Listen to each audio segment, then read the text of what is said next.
E se eu te contar que em pleno Brasil imperial, uma mulher ousou desafiar tudo, libertou 200 escravos, enfrentou a sociedade inteira e se casou com o homem que todos diziam ser impossível? Esta é a história real de um amor que mudou destinos e desafiou as correntes mais pesadas da história. Mas antes de começar, me conta aqui nos comentários, de qual cidade você está assistindo.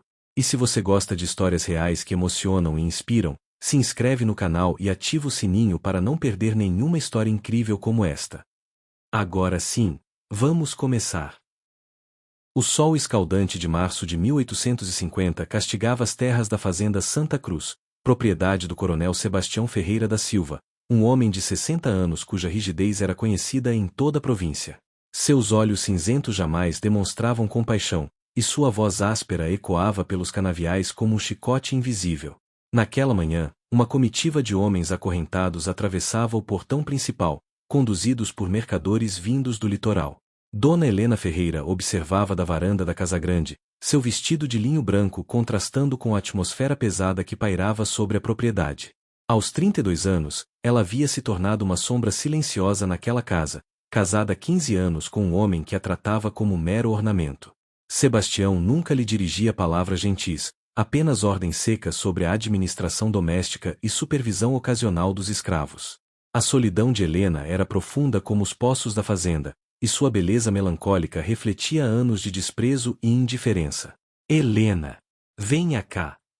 A voz do coronel rompeu seus pensamentos. Ela desceu as escadas com passos medidos, o coração apertado pela perspectiva de mais uma humilhação pública. Sebastião estava ao lado dos recém-chegados, 12 homens de diferentes idades, todos marcados pelo sofrimento da viagem e pelo terror do desconhecido. Estes são os novos braços para a colheita.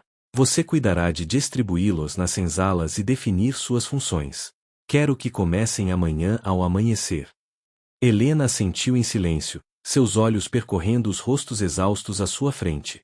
Foi então que seu olhar encontrou o dele. Entre os homens curvados pelo cansaço, um se mantinha ereto, com a dignidade intacta apesar das correntes. Seus olhos eram profundos como a noite, e por um instante, algo passou entre eles, um reconhecimento silencioso de humanidade compartilhada. Ele se chamava Tomás, segundo o mercador informou com desdém, e tinha aproximadamente 28 anos. Helena sentiu seu coração acelerar de uma forma que não experimentava há anos, como se uma parte adormecida de sua alma despertasse. O coronel Sebastião mal notou a troca de olhares, ocupado em inspecionar os dentes e músculos dos homens como se fossem gado. Este aqui parece forte, comentou, apontando para Tomás. Coloque-o nos canaviais principais. Preciso de homens resistentes para a safra. Helena anotou mentalmente, enquanto lutava para controlar o rubor que subia por seu rosto. Havia algo diferente naquele homem, algo que transcendia as circunstâncias brutais daquele encontro. Seus olhos revelavam inteligência e uma tristeza profunda, mas também uma força interior inabalável. Naquela noite, enquanto o coronel revisava seus livros contábeis no escritório, Helena permaneceu acordada em seu quarto, incapaz de afastar da mente a imagem daqueles olhos que pareciam enxergar além das aparências. Ela sabia que estava pisando em terreno perigoso. Qualquer sentimento, qualquer pensamento que transcendesse as rígidas fronteiras sociais era não apenas proibido, mas potencialmente fatal.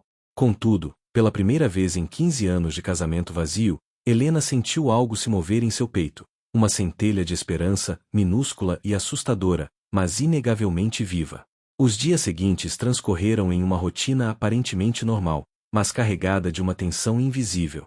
Helena supervisionava as atividades da fazenda com sua habitual eficiência silenciosa, distribuindo tarefas, organizando provisões e cuidando para que as engrenagens daquela máquina de exploração continuassem funcionando. O coronel Sebastião partia frequentemente para a cidade, onde negociava a venda do açúcar e articulava alianças políticas, deixando Helena sozinha por dias a fio na imensidão da propriedade. Tomás trabalhava nos canaviais sob o sol implacável, seu corpo resistindo ao trabalho extenuante que quebrava homens mais fracos. À noite, na senzala, ele ensinava os mais jovens a ler usando gravetos na terra, mantendo viva a chama do conhecimento que sua mãe, uma africana letrada, lhe havia transmitido antes de serem separados. Havia uma dignidade em seus movimentos que irritava o feitor, mas que também o intimidava o suficiente para evitar confrontos diretos. Helena encontrava desculpas para passar pelos canaviais durante suas inspeções, sempre acompanhada da mucama Benedita, sua confidente discreta. Ela observava Tomás de longe, notando como ele ajudava os companheiros mais fracos, como compartilhava sua água, como seus olhos nunca perdiam aquela luz interior apesar das condições desumanas. Em uma tarde particularmente quente, quando distribuía água aos trabalhadores, seus dedos tocaram brevemente os de Tomás ao passar a cuia. O contato durou menos que um segundo, mas foi como um raio atravessando seu corpo. A senhora está bem? Benedita perguntou baixinho, notando a palidez súbita de Helena. Sim, apenas o calor, mentiu ela, mas seus olhos traíam a verdade. Benedita, que conhecia Helena desde criança e compreendia os tormentos de sua vida conjugal, nada disse, mas seu olhar revelava compreensão e preocupação. Aquela noite, Helena não conseguiu jantar, alegando indisposição. O coronel mal notou sua ausência, absorto em seus mapas de propriedades e planos de expansão. Foi durante uma das viagens prolongadas de Sebastião que o impossível aconteceu. Helena estava no jardim ao crepúsculo, onde cultivava rosas brancas como forma de preservar alguma beleza em meio à brutalidade circundante. Tomás havia sido designado para consertar a cerca próxima ao jardim, e pela primeira vez, estavam verdadeiramente sozinhos, sem olhares vigilantes. Ele trabalhou em silêncio por alguns minutos antes que Helena reunisse coragem para falar. Como é o seu nome verdadeiro? Ela perguntou suavemente, sabendo que os escravizadores frequentemente renomeavam suas vítimas. Tomás ergueu os olhos, surpreso pela pergunta e pelo tom respeitoso. Kwame respondeu após hesitar, revelando seu nome africano pela primeira vez desde que chegará ao Brasil. Significa nascido no sábado, na língua do meu povo. Helena repetiu o nome em voz baixa, saboreando suas sílabas estrangeiras. É bonito. Você sabe ler. A pergunta era ousada, perigosa até, pois reconhecia nele uma humanidade que o sistema tentava negar. Os olhos de Tomás encontraram os dela com uma intensidade que fez Helena tremer. Minha mãe me ensinou. Ela dizia que o conhecimento era a única coisa que não podiam nos roubar, mesmo quando roubavam tudo mais. Havia dor em sua voz, mas também orgulho. Helena sentiu lágrimas ameaçarem transbordar. Meu pai também acreditava nisso. Ele me educou antes de morrer, contra a vontade de todos que diziam que mulheres não precisavam de livros. Naquele momento, reconheceram um no outro espíritos aprisionados em jaulas diferentes, mas igualmente sufocantes. As semanas se transformaram em meses, e o que começou como trocas furtivas de olhares evoluiu para conversas sussurradas nos momentos roubados. Helena descobriu em Tomás uma inteligência aguçada e uma alma poética que contrastava cruelmente com as correntes que o prendiam. Ele lhe falava de sua terra natal, das histórias que sua mãe contava sobre reis e rainhas africanos, de filosofias e cosmologias que desafiavam tudo que Helena aprenderá sobre o mundo. O coronel Sebastião viajava cada vez mais frequentemente, suas ambições políticas crescendo junto com sua negligência em relação à esposa. Ele não notava como Helena florescia, como seus olhos recuperavam o brilho perdido, como sorrisos secretos iluminavam seu rosto. Benedita tornará-se cúmplice silenciosa, criando oportunidades para encontros breves mas intensos, sempre vigilante contra olhares indiscretos que pudessem denunciar o amor impossível que se desenvolvia. Na biblioteca da Casa Grande, onde Helena passava horas refugiando-se entre livros, ela começou a deixar volumes específicos em locais combinados do jardim. Tomás os lia à noite, à luz de velas roubadas, devorando poesias de Camões, filosofia de Rousseau, romances que falavam de liberdade e dignidade humana. Pela manhã, devolvia os livros com pequenas notas escritas em pedaços de papel salvos do lixo, comentando o que havia lido, compartilhando seus pensamentos profundos sobre justiça, amor e liberdade. Uma noite quente de dezembro, quando o coronel estava em viagem de 3 semanas à capital da província, Helena tomou a decisão mais ousada de sua vida. Esperou até que toda a casa dormisse e, enrolada em um xale escuro, atravessou silenciosamente os jardins até a pequena cabana nos fundos da propriedade onde Tomás havia sido designado como carpinteiro, separado da senzala coletiva devido às suas habilidades. Seu coração batia tão forte que ela temia que o som pudesse acordar o mundo inteiro. Tomás estava à porta, como se esperasse por ela, embora nenhuma palavra tivesse sido trocada. Seus olhos se encontraram à luz trêmula da lua, e todas as barreiras cuidadosamente construídas por uma sociedade brutal desmoronaram. Eu não deveria estar aqui, Helena sussurrou, mas seus pés não se moveram. Eu sei, Tomás respondeu, sua voz rouca de emoção. Mas eu sonho com você todas as noites desde que a vi pela primeira vez. A confissão crua e honesta derrubou as últimas resistências de Helena. Eles se amaram naquela noite e em muitas outras que se seguiram, sempre sob o manto protetor da escuridão, sempre correndo riscos incalculáveis. Não era apenas desejo físico, embora houvesse paixão intensa entre eles, mas uma conexão de almas que transcendia todas as injustiças e violências do mundo ao redor. Nos braços de Tomás, Helena descobria quem realmente era, livre das expectativas sufocantes e do desprezo conjugal. Com Helena, Tomás recuperava sua humanidade negada, vendo-se refletido não como propriedade, mas como homem digno de amor e respeito.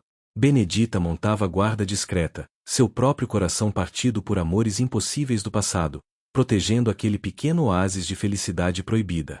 Ela sabia os riscos, se fossem descobertos, Tomás seria torturado e provavelmente morto, e Helena enfrentaria a ruína social completa, possivelmente aprisionamento ou pior. Mas vendo a transformação em sua senhora, a vida retornando àqueles olhos antes mortos, Benedita não conseguia negar-lhes aqueles momentos roubados de alegria genuína. O inverno de 1851 trouxe uma mudança sutil mas profunda para a fazenda Santa Cruz. Helena administrava a propriedade com nova energia, implementando melhorias que aliviavam discretamente as condições desumanas dos escravizados.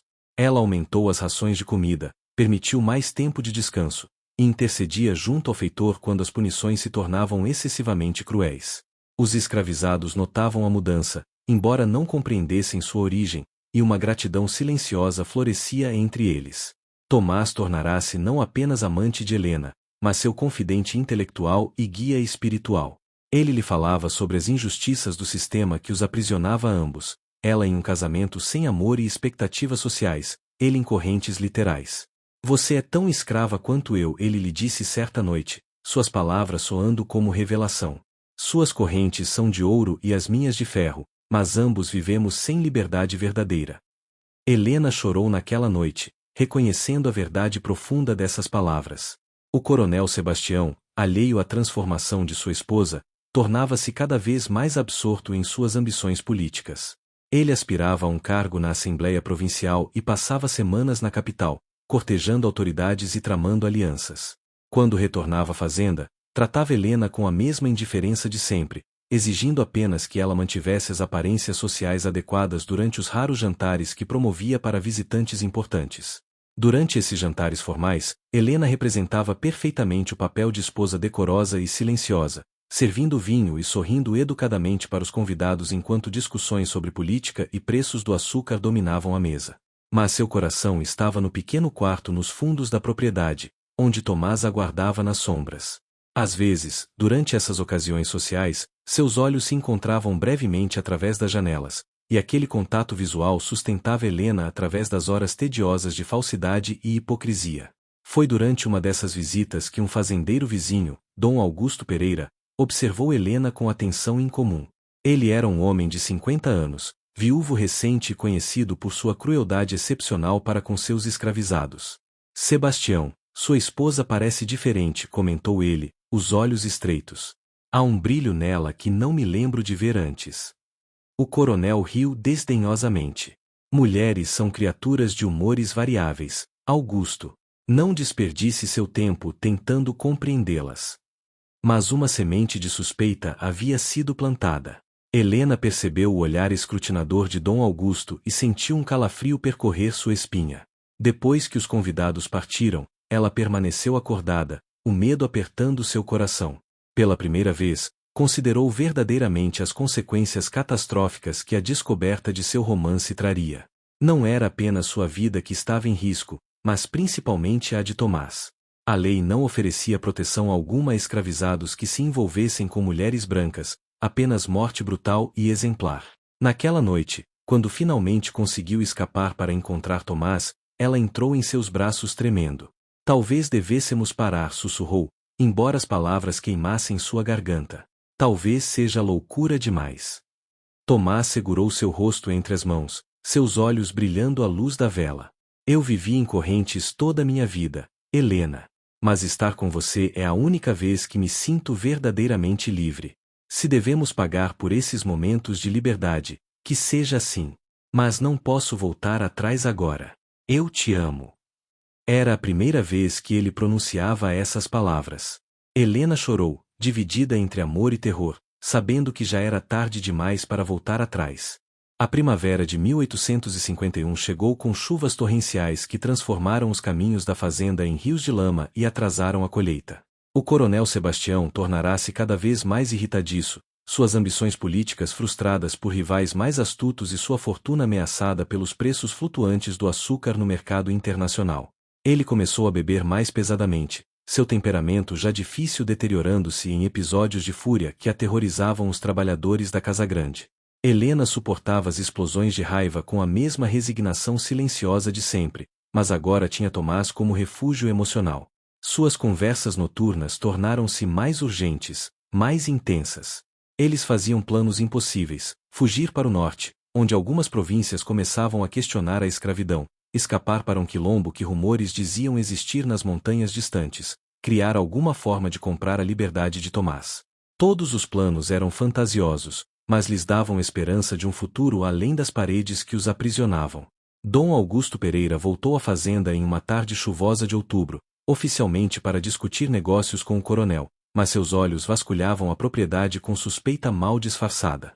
Ele observava os movimentos de Helena, notando como ela encontrava desculpas para inspecionar as áreas onde Tomás trabalhava, como seu rosto se iluminava imperceptivelmente quando cruzava com ele nos caminhos da fazenda. A desconfiança de Augusto crescia, alimentada por uma mistura de inveja e malícia. Uma noite, após muito vinho, Augusto comentou casualmente com Sebastião: "Você deveria vigiar melhor sua propriedade, meu amigo. Às vezes, os escravos mais espertos são também os mais perigosos. Aquele carpinteiro seu, o tal Tomás, há algo nele que não me agrada." Sebastião, entorpecido pela bebida, deu de ombros. "Ele é um bom trabalhador. Para que me importaria com mais do que isso?" Mas as palavras de Augusto ecoaram em sua mente nebulosa. Helena foi informada da conversa por Benedita, que havia escutado atrás da porta. O pânico finalmente se instalou de verdade. "Precisamos ter mais cuidado", Helena implorou a Tomás naquela noite. "Dom Augusto suspeita de algo." Tomás segurou suas mãos, sua expressão grave. "Helena, talvez tenha chegado a hora de tomarmos uma decisão real. Não podemos viver para sempre roubando momentos nas sombras. Ou tentamos fugir juntos, ou..." Ele não completou a frase, mas ambos sabiam o que a alternativa significava: separação e retorno à existência morta de antes. Enquanto debatiam seu futuro, ignoravam que o destino já estava preparando sua própria solução, tão brutal quanto inesperada. O coronel Sebastião, com sua saúde deteriorada pelo álcool excessivo e pela raiva constante, caminhava em direção a um colapso que ninguém havia previsto. Seu corpo, como a sociedade que ele representava, estava apodrecendo por dentro, mantendo apenas uma fachada de solidez que logo desmoronaria. Naquela noite de outubro, sob a chuva persistente que tamborilava no telhado da cabana, Helena e Tomás se amaram com desespero renovado, sabendo que cada encontro poderia ser o último. Eles falaram até o amanhecer sobre seus sonhos, seus medos, as vidas que poderiam ter vivido em um mundo mais justo. "Se houvesse outra vida", Helena sussurrou, "eu te escolheria em todas elas." Tomás beijou suas lágrimas, seu coração dividido entre amor imenso e tristeza pela impossibilidade de um futuro juntos. O mês de novembro de 1851 chegou com um calor sufocante que parecia pressagiar mudanças. O coronel Sebastião preparava-se para mais uma viagem à capital, desta vez por um período prolongado de 2 meses, durante o qual tentaria finalmente assegurar sua posição política. Na manhã de sua partida, ele teve uma discussão particularmente violenta com Helena sobre despesas domésticas, sua face rubra de raiva e os olhos injetados revelando o estado precário de sua saúde. "Você é uma mulher inútil", ele vociferou, atirando papéis em sua direção. "Não serve nem para administrar uma casa adequadamente." Helena permaneceu em silêncio, como sempre, mas pela primeira vez em 15 anos, não sentiu dor ou humilhação com suas palavras. Seu coração pertencia a Tomás agora, e as crueldades de Sebastião não conseguiam mais feri-la verdadeiramente. Essa indiferença aparente enfureceu ainda mais o coronel, que partiu em sua carruagem ainda resmungando pragas. 3 semanas depois da partida de Sebastião, um mensageiro chegou à fazenda montado em um cavalo coberto de espuma, trazendo notícias urgentes. O coronel havia sofrido um colapso durante um jantar político na capital, uma apoplexia fulminante que o deixará inconsciente. Helena foi convocada imediatamente à cidade, onde Sebastião jazia em uma cama do Hospital da Santa Casa, rodeado de médicos que balançavam a cabeça gravemente. O coronel Sebastião Ferreira da Silva faleceu 3 dias depois, sem nunca recuperar a consciência, aos 61 anos de idade. Helena esteve ao seu lado durante as últimas horas, cumprindo seu dever de esposa perante a sociedade, mas seu coração não sentiu tristeza, apenas um alívio culpado que a envergonhava. Enquanto providenciava o funeral elaborado que a posição social de Sebastião exigia, sua mente já trabalhava nas possibilidades que aquela morte súbita abria. O testamento de Sebastião foi lido uma semana após o enterro, na presença de advogados, testemunhas e alguns parentes distantes que esperavam herdar parte da fortuna. Para surpresa geral, o documento era simples e direto. Deixo toda a minha propriedade, bens e posses à minha esposa, Helena Ferreira da Silva, para que administre como melhor lhe convier. Não havia outras cláusulas, nenhuma restrição ou tutor designado. Sebastião, em sua arrogância, nunca havia imaginado que morreria antes de Helena ou que ela poderia usar aquela liberdade de alguma forma significativa. Helena tornou-se, da noite para o dia, uma das mulheres mais ricas da província, proprietária de 1000 alqueires de terra, 200 escravizados, a casa grande e todos os móveis e joias acumulados ao longo de décadas. Mas sua primeira decisão como senhora absoluta da fazenda Santa Cruz surpreendeu a todos. Ela demitiu o feitor cruel, aumentou consideravelmente as rações de comida, proibiu castigos corporais e anunciou que nenhum escravo seria mais vendido ou separado de suas famílias.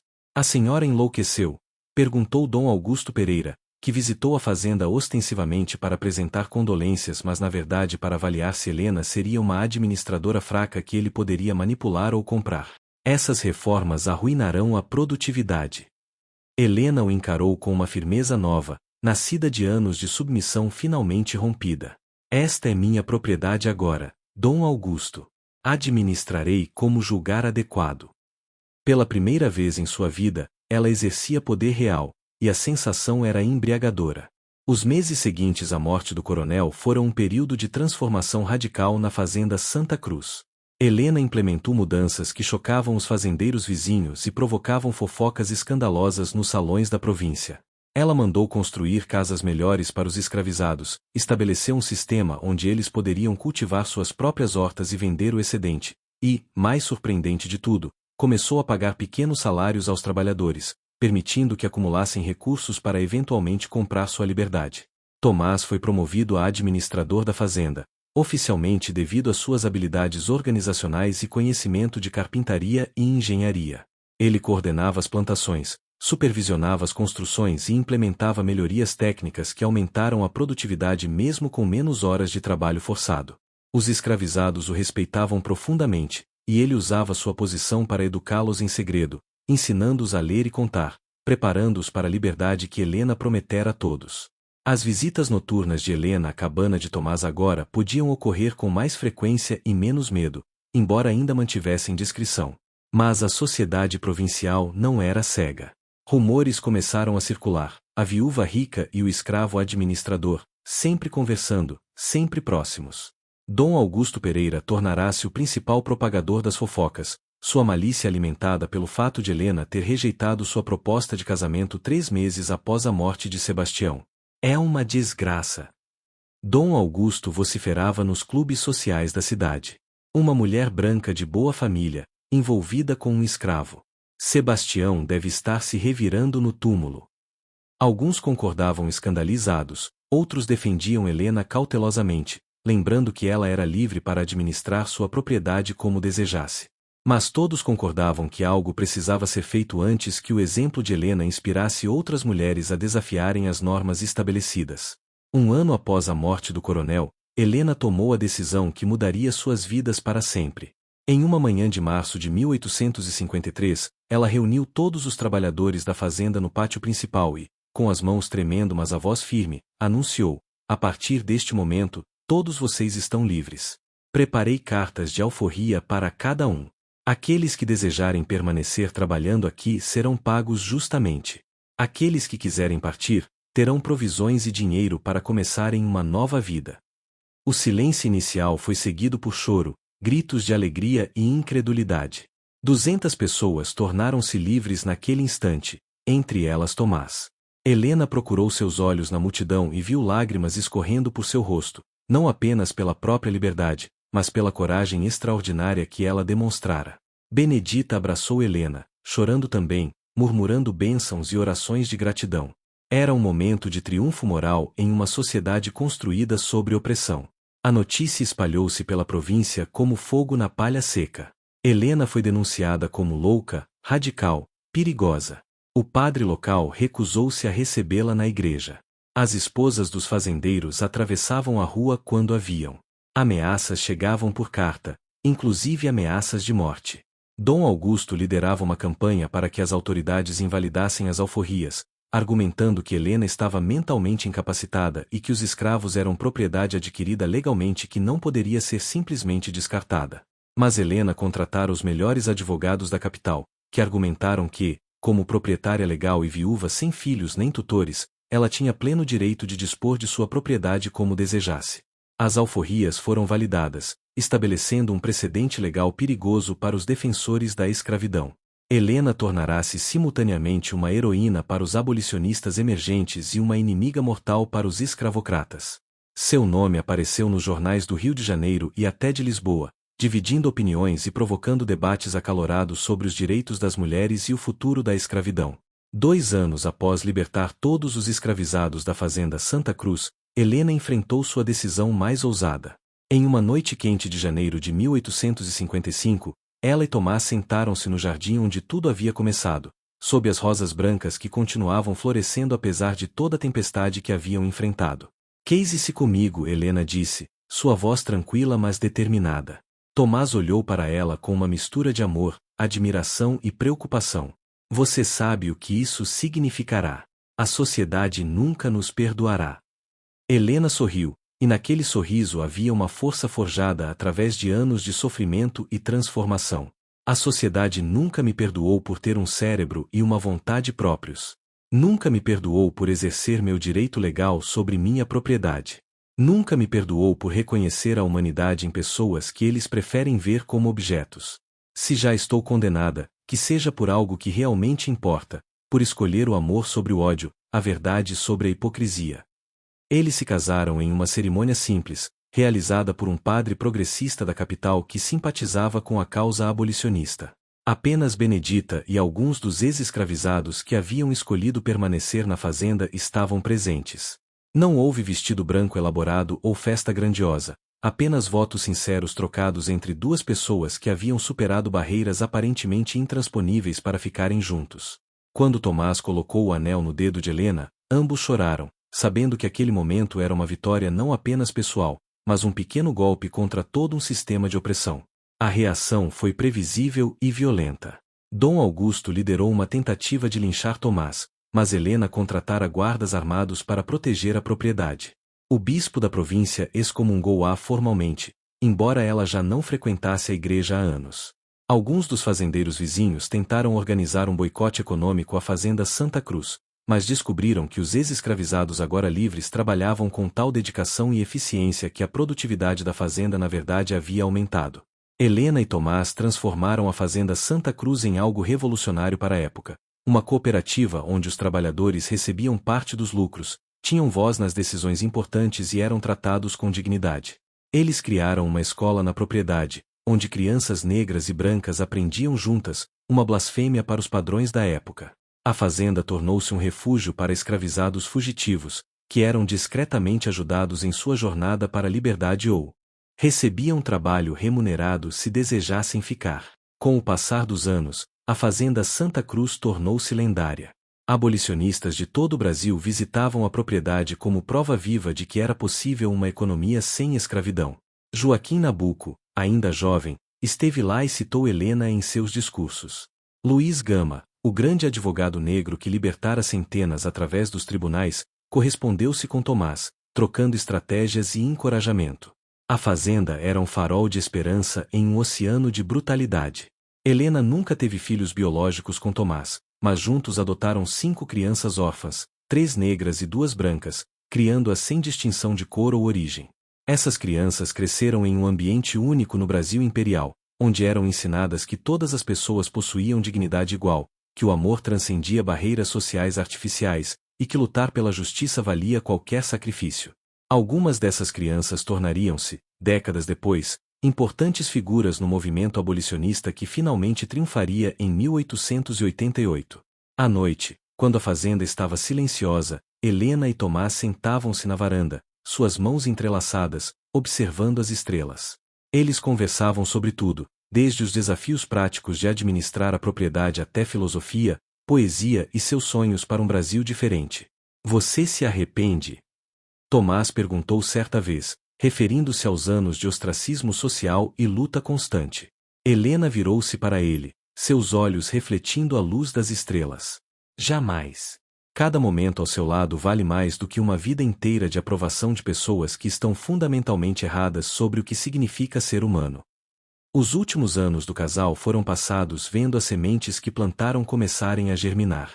Em 1871, a Lei do Ventre Livre foi aprovada, libertando os filhos de mulheres escravizadas. Em 1885, a Lei dos Sexagenários libertou os escravizados com mais de 60 anos. Helena e Tomás sabiam que a abolição completa estava próxima, e choraram de alegria ao perceberem que haviam vivido o suficiente para testemunhar o começo do fim daquela instituição monstruosa. Quando Helena faleceu em 1887, aos 69 anos, Tomás segurou sua mão até o último suspiro. Ela partiu em paz, cercada por todos que amava, sabendo que havia vivido segundo seus princípios e feito diferença real no mundo. Seu testamento doou a fazenda Santa Cruz aos trabalhadores que nela viviam, transformando-a permanentemente em cooperativa. Tomás viveu mais 3 anos, tempo suficiente para ver a abolição final em 13 de maio de 1888 e para testemunhar ex-escravizados de todo o Brasil celebrando uma liberdade pela qual Helena havia lutado quando poucos tinham tal coragem. A história de Helena e Tomás tornou-se lenda na região, contada e recontada através de gerações. Alguns a romantizavam excessivamente, outros a criticavam, mas ninguém podia negar seu impacto. Eles haviam provado que era possível desafiar as estruturas de opressão, que o amor verdadeiro transcendia as barreiras artificiais impostas por uma sociedade injusta, e que mesmo indivíduos podem fazer diferença quando escolhem a coragem sobre a conformidade. Décadas depois, quando historiadores começaram a estudar o movimento abolicionista brasileiro, o nome de Helena Ferreira inevitavelmente aparecia como exemplo de resistência silenciosa mas efetiva. Ela não havia feito discursos públicos ou escrito manifestos teóricos, mas suas ações concretas, libertar 200 pessoas, casar-se com um homem negro em desafio a todas as convenções, transformar sua propriedade em modelo de trabalho livre, falaram mais alto que 1000 palavras. O Jardim de Rosas Brancas ainda existe, cuidado por descendentes daqueles que Helena libertou. Ali, sob as mesmas árvores onde tudo começou, há uma placa simples com os nomes de Helena e Tomás e uma citação que ela costumava repetir: a verdadeira liberdade começa quando escolhemos viver segundo nossa consciência, não segundo as expectativas de uma sociedade que perdeu sua bússola moral. A Fazenda Santa Cruz permanece até hoje como cooperativa, uma das mais antigas do Brasil, produzindo não apenas produtos agrícolas mas também mantendo viva a memória de 2 indivíduos extraordinários que se recusaram a aceitar as injustiças de seu tempo.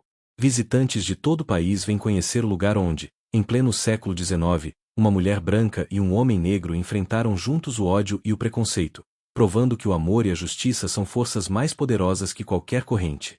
Quando o sol se põe sobre os campos onde uma vez trabalharam pessoas acorrentadas, agora cultivados por descendentes livres daqueles mesmos indivíduos, há algo de mágico no ar, como se os espíritos de Helena e Tomás ainda caminhassem pelos jardins, suas mãos entrelaçadas, sussurrando para as novas gerações que a luta por dignidade e amor sempre vale a pena, não importa quão impossível possa parecer.